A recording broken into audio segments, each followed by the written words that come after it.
আসসালামু আলাইকুম। আমার চ্যানেলে আপনাদের সকলকে স্বাগত। আওয়ামী লীগ নিষিদ্ধের জন্য বাংলাদেশ বিনোদন পার্টি এনসিপি যে সমাবেশ করেছে, সেখানে যেসব বস্তি থেকে লোক ভাড়া করে এনেছে এবং বিভিন্ন মহিলা গার্মেন্টসের যাদেরকে এনেছে, তাদেরকে বিভিন্ন সাংবাদিক এবং ইউটিউবাররা যখন কোশ্চেন করেছে আপনারা কি জন্য এসেছেন, তখন তারা বলতেছে আমরা খালেদা জিয়ার প্রোগ্রামে এসেছি। কেউ বলতেছে সালমা আপা বলেছে সেজন্য এসেছি। তারা জানেই না যেখানে একটি প্রোগ্রাম হচ্ছে, কি জন্য হচ্ছে, আওয়ামী লীগ নিষিদ্ধের দাবিতে প্রোগ্রাম হচ্ছে নাকি অন্য কিছুর ব্যাপারে হচ্ছে, সেটা তারা জানা না। তারা এসে বসে গিয়েছে। কিছু বাচ্চা বাচ্চা পোলাপাইনও আসছে, তাদেরকে জিজ্ঞেস করা হয়েছে তোমরা কেন আসছো, তারা বলতেছে আমাদের নামাজ শেষ, বড় ভাই ডাক দিয়েছে, আমরা চলে এসেছি। কি জন্য এসেছে, কোথায় কি প্রোগ্রাম, সেটাও তারা জানে না।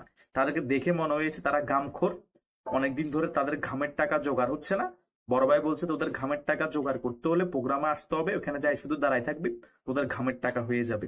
এরকম ঘামখোর, গাঁজাখোর, বাবাখোর সকলকে বাবার টাকা, ঘামের টাকা, তারপরে গাঁজার টাকা, মদের টাকা কথা বলে বলে এদেরকে নিয়ে এসেছে।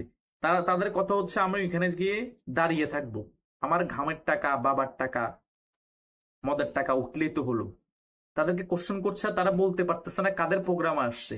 এরা নাকি গণ অভ্যুত্থান ঘটিয়ে একটি কিংস পার্টি হয়েছে এনসিপি, সে দলটার নাম বলতে পারতেছে না। সে দলের কোন নেতার নাম তারা জানে না। সেখানে তারা আওয়ামী লীগ নিষিদ্ধের জন্য নাকি প্রোগ্রামে এসেছে।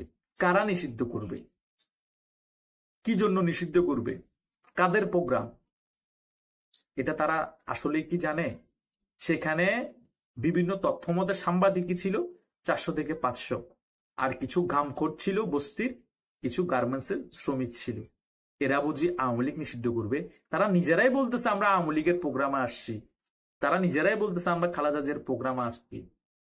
কাদের প্রোগ্রাম আসছে তাদের নাম জানে না, তারা কারা সেটা জানে না, কোন দলের প্রোগ্রাম সেটা জানে না। তারা নাকি 300 আসনে আপনার প্রার্থী দিবে, 300 আসনে জয়লাভ করবে, আওয়ামী লীগ কে নিষিদ্ধ করবে। আওয়ামী লীগের জানাজা নাকি দিল্লিতে হয়েছে। আরে বেটা, তোদের প্রোগ্রামে তো তোদের জানাজা হয়ে গিয়েছে। যখন এইসব ঘামখোররা এসে বলে কাদের প্রোগ্রাম আসছি জানি না, বড় ভাই বলছেন আমাদের পরে চলে আসছি। আরে বেটা, তোদের তো জানাজা প্রতিদিনই হচ্ছে তোদের এইসব কার্যকলাপের কারণে। গার্মেন্টস শ্রমিকরা বলে আমি খালেদা জিয়ার প্রোগ্রাম আসছি, শেখ হাসিনার প্রোগ্রাম আসছি। তোদের প্রোগ্রাম আসে, তোদের দলের নাম বলতে পারে না, তোরা কারা, তোদের নেতার নাম জানা না বেটা। তোদেরকে আমরা যারা মিডিয়াতে কাজ করি তারা গুটি কয়েক মানুষ হয়তো চিনি, বা মিডিয়াতে ফেসবুকে দেখে দেখে হয়তো তোদের নাম অনেকে জানে, কিন্তু খেটে খাওয়া মানুষ শ্রমিকরা তোদেরকে চিনেও না। যারা মেইন ভোটার, নীরব ভোটার, তারা তোদেরকে চিনে না। তোরা কি নির্বাচন করবি আর কি ভোট পাবি? তোদের জামানতে তো থাকবে না কোনো জায়গায়। আমি তো প্রত্যেক জায়গায় বলি, তোরা আওয়ামী লীগের একদম সর্বকনিষ্ঠ 30-32 বছরওয়ালা কোনো প্রার্থীর বিরুদ্ধে দাঁড়ালে তোদের জামানত থাকবে না।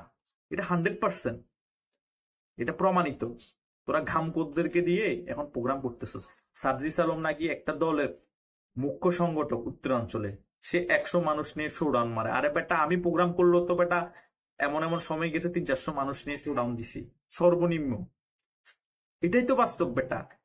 আমরা তোদের থেকে কম বয়সে, আর তোরা তো একটা দলের এবং সারা বাংলাদেশ তোদেরকে চিনে, টাকার অভাব নাই, তোরা 1-1.5 মানুষ নিয়ে একটা শোডাউন দিতে পারস না এত বড় একটা পদে।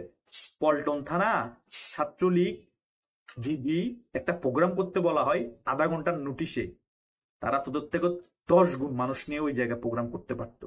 এটাই বাংলাদেশ আওয়ামী লীগ, এটাই বাংলাদেশ ছাত্রলীগের ক্ষমতা এবং তাদের জনপ্রিয়তা। তোদের জনপ্রিয়তা এই 8 মাসে শূন্যের কোঠায় নেমে এসেছে। জনগণ তোদেরকে বমি করে ফেলে দিতে পারতেছে না, গিলতেও পারতেছে না, কারণ তোরা প্রশাসন নিয়ে চলাফেরা করস। তোদের মব গ্রুপ আছে যাদেরকে নিয়ে মব ভাইলেন্স করাস। এই ভয়ে জনগণ কিন্তু জায়গা বরাবর পাইলে প্যান খুলে তেল লাগিয়ে কিন্তু তোদেরকে শুধু বেতার বাড়ি দিয়ে, বেতার বাড়ি দিতে দিতে দিতে পাশা এত বড় ফুলিয়ে ফেলবে। তোদেরকে মারবে না, দৌড়ের উপর রাখবে জনগণ। কথা বুঝোস নাই? প্রোটোকল ছাড়া রাস্তাঘাটে একা হেঁটে দেখিস, তখন বুঝতে পারবি দুনিয়াদারি কত কঠিন। তোরা আওয়ামী লীগ নিষিদ্ধ করো, গাম করে এনে গার্মেন্টস শ্রমিক এনে, ওরে বাটপার, ওরে সিটার। জনগণ তোদের আসল রূপ দেখে গিয়েছে, বুঝে গিয়েছে, আর কিন্তু তোদের ছাড় নাই। ধন্যবাদ সকলকে।